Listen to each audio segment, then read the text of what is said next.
Hey guys, so I've gotten a lot of requests for vlogging and I've never done a vlog before. So I figured what the heck, I'll do it now. Got some time. We're out in Kansas and I'm visiting some relatives. This is where I grew up.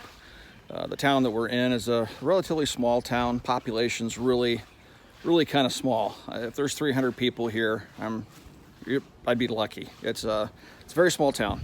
Has probably 5 churches though. So it's a very rural, middle American type of town. You can kind of see, I'm walking into the backyard here of my mom's house. So like I said, I grew up here. And when I grew up in Kansas, the gun laws here kind of sucked. We could carry guns, but it was, we'd keep them in our cars. We couldn't carry them on us. We didn't have concealed carry. And take a look behind me there. And that's just kind of what it looks like around here. Wide open spaces. But yeah, so I could carry a handgun in my car, and I did. And then over the years, Kansas changed the laws, so they got concealed carry, then they got constitutional carry. When I was a kid, you couldn't own machine guns and SBRs and all the fun stuff. Now you can. So Kansas is one of those states that really did a complete 180. And it's kind of cool being here. And it's kind of funny, I'm wearing my IPAC t-shirt, and I went into Best Buy to pick up some stuff with my son. And it was kind of funny. The girl behind the counter said, "Oh, I can't even tell you have it on." And I didn't catch the reference until a little bit later. And yeah, she was talking about my shirt, IPAC, and the fact that I had a handgun on. And then she goes on to tell me that she appendix carries, not quite appendix carries, but carries it, inside her waistband, right around the 2-3 o'clock position. And so that's fun. That's kind of the way the culture is here. It's much slower paced than what I'm used to. Even in Indiana. Indiana, where I live, is just an extension of Chicago. So people tend to be always in a hurry. Here, people will actually wait for a light to turn green. And then after it turns green, they'll sit there and look both ways and make sure there's no oncoming traffic, then kind of slowly roll out into the intersection.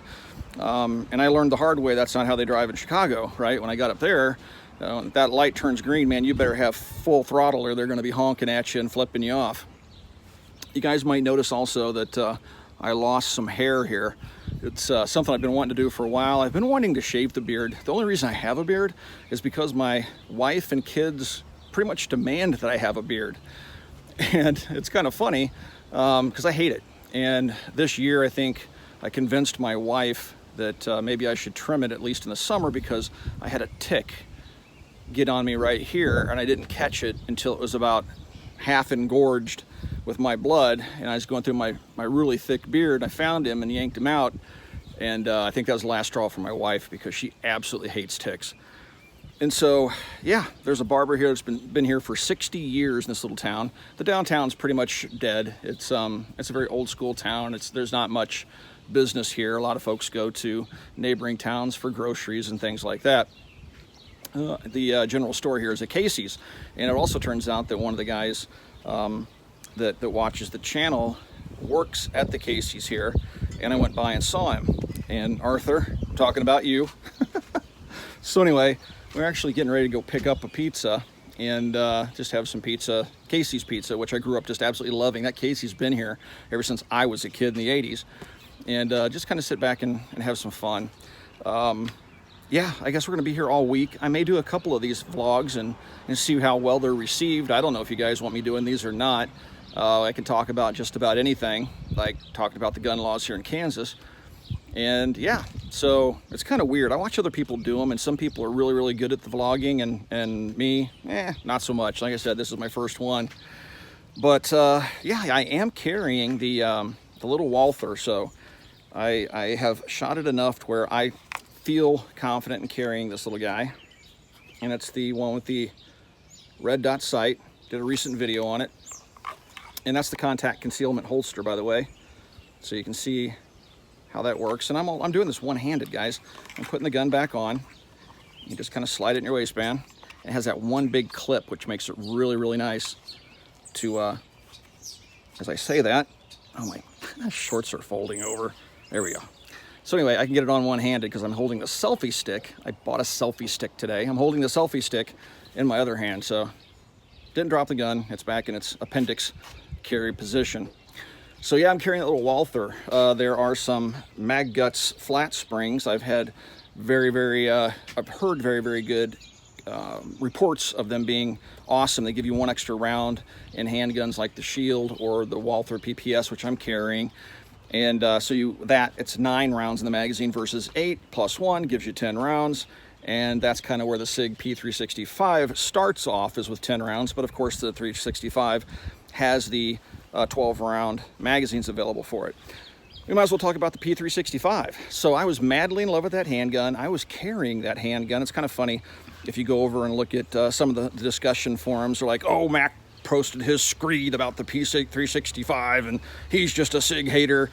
People crack me up, man, with the ignorance. They obviously don't watch the channel. I don't bash anything. If something doesn't work, showing it not working isn't bashing it.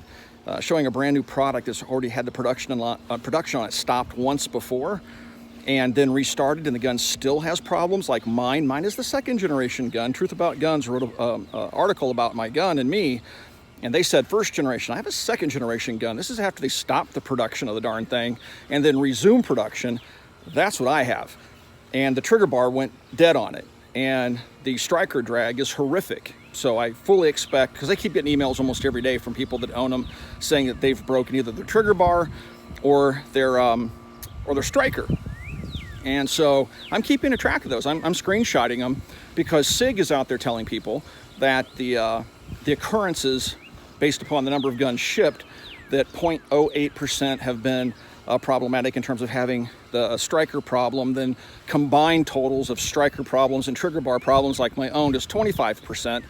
I think it's 25%, but 0.25%, which means that twice as many people are more likely to have the trigger bar failure than the striker failure, which isn't very comforting. And keep in mind that, first of all, manufacturers tend to make things up. I had Century Arms tell me one time that of all the 40,000 some odd RAS 47s they had shipped, that only 30 of them had come back for any type of service. And that's just total BS. There's no truth to that statement whatsoever. And so, because that would put them like as being one of the best manufacturers ever to manufacture anything in the United States. It's simply not true. We all know the RAS 47's a piece of junk.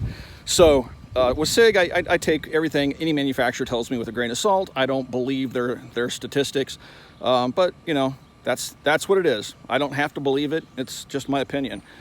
And if that's the case, I must know every single person that's had a striker failure or a trigger bar failure, because my inbox is full of emails and also just going through the forums and screenshotting all the other people on the internet that are posting pictures and comments about the problems they're having.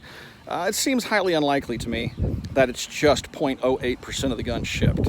Okay, so I do have a second gun. I plan on shooting it. Now I know what to look for. On the back of my magazines, I posted some information on Instagram. Truth About Guns picked it up. They reposted it.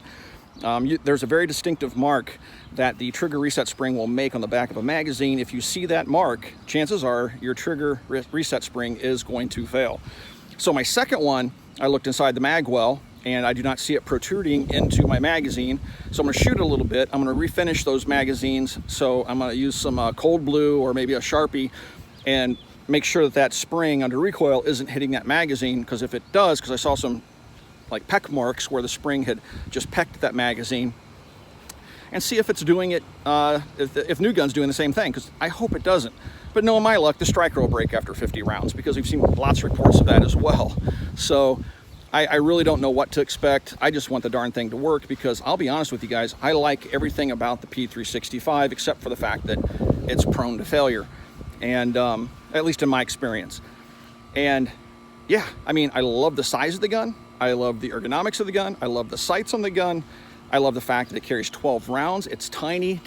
Were they innovators in that? I've seen so many people say that Sig innovated with that product. No, they didn't. Taurus has the G2C compact out, which is pretty much a 12-round handgun, pretty much the same size. Sig didn't innovate anything, but the P365 is still a very, very nice handgun if it works. It's probably the best on the market if it works. And I had so much faith in it, I was carrying it around at the NRA show.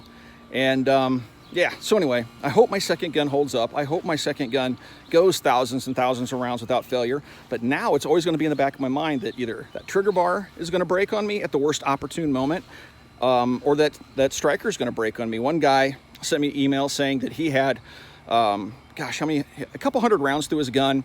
Sig says it's perfectly fine to dry fire the gun. That shouldn't cause any problems. They did 50,000 some dry fire cycles on the gun, or some claim. And this guy said that he was at home dry fire practicing with his gun, and he went to the range and click, no bang.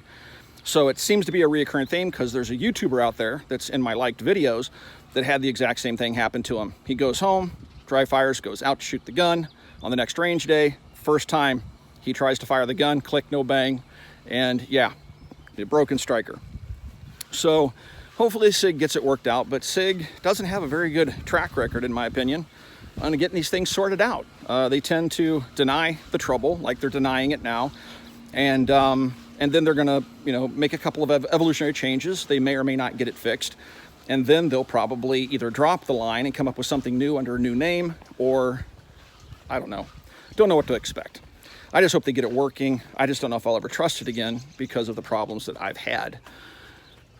Anyway, that's a long ramble about the P365. So yeah, we're about 30-40 minutes away from town. I've uploaded a couple of videos. I was editing here, supposed to be on vacation, but yeah, you're never really on vacation when you're a social media person. You're always doing something, like right now, recording videos. But anyway, we're gonna head out here in just a few minutes to go pick up our pizza for dinner. And I'm gonna take a look at this video and see if it's worth keeping. So anyway, guys, thanks for watching. If you'd like to support us, swing by, check out Patreon. There is a link down below for Patreon. Also, Forged from Freedom, the guys that make our shirts. Swing by, check them out, link down below. Check out coppercustom.com, our online store. And that's it for now, guys. I'll try to come up with something better next time around. Give me a break. This is my very first attempt at vlogging, and I hope you guys enjoyed it. We'll see you guys soon.